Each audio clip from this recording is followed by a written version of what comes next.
Amid the unending onslaught by Israel and Gaza, the humanitarian crisis takes ugly proportions. Skeletal aid entering Gaza has been further reduced because of the closing of the Rafah crossing. At least 30 children are dead, and the shortage is set to derail treatment of over 3,000 children reeling under acute malnutrition.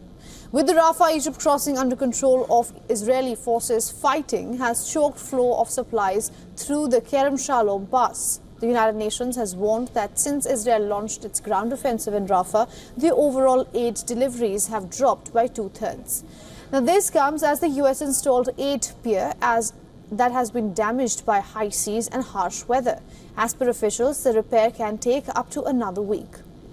Meanwhile, international think tanks including Oxfam, MSF and Save the Children fear, and I'm quoting here, an acceleration in deaths over starvation, disease and denied medical assistance.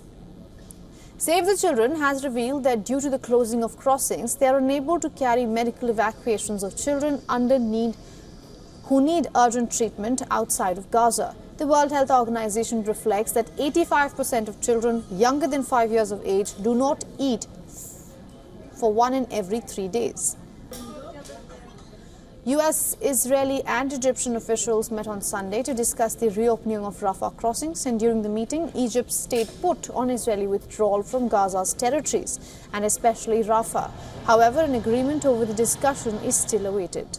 Following the meeting, Egyptian Foreign Minister said that Cairo will support every effort to end the Israeli invasion of the Gaza Strip.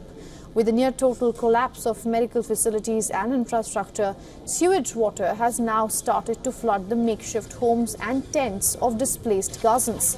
The incident has skyrocketed health concerns in the Strip. Additionally, as per Gaza's health ministry, at least 36,379 people have been killed since the fighting began.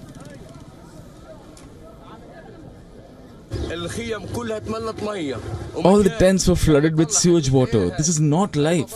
I implore all Arab countries and the entire world to see what's happening to us. Have mercy on us. Look at us. We're living among sewage water. Our children are dying.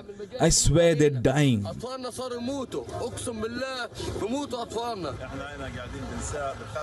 We work to alleviate people's suffering from sewage, but we lack the capabilities, materials or maintenance equipment necessary for our work. Now, correspondent Jody Cohen has more on this from Renana about the Israeli perspective.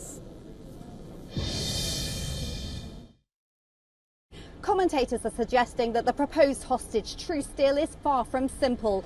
President Biden presented a proposal to free the hostages and end the war, which he said had been agreed by Israel. In a call with Israeli ministers Gallant and Gantz, US Secretary of State Antony Blinken said that the onus is now on Hamas to accept the deal.